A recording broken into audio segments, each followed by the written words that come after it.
всички. Кажи пак. На здраве за синовете, за абитуриента На здраве. и за всички да са живи и здрави. Е така. На здраве.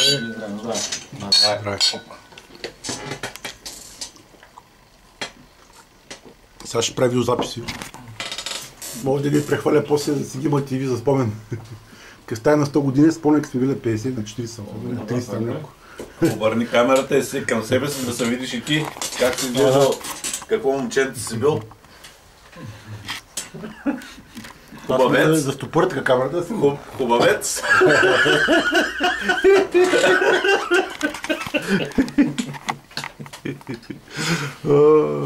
И те сме се разхубавили вече. Така отгоре по-бресено. Калче, ти тук не си идва, така ли? Ние за първи път идвам.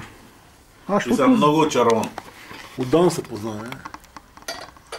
Ние доста години бяхте видели един доскоро така. Да, аз те знам на Ангел Кънчев. Еми там бях, ама то преди 10 години бях. 10 и половина бях там. Даже аз, знаеш, за тук бях чул, че има къща. Имаше на мястото на къща, тук построихме кой прат. Но да поздравям колко хубаво е станало. Просто... Ти не е следвал... Какво беше това? Архитектура, дизайн ли беше? Средно образование обаче, средно. Те. Значи...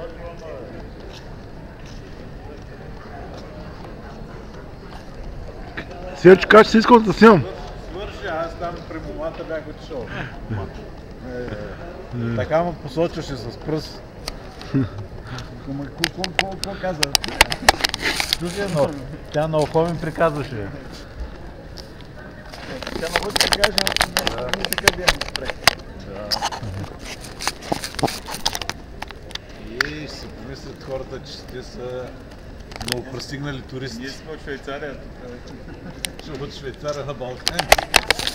От Швейцария сме дошли на Балкани, нормално.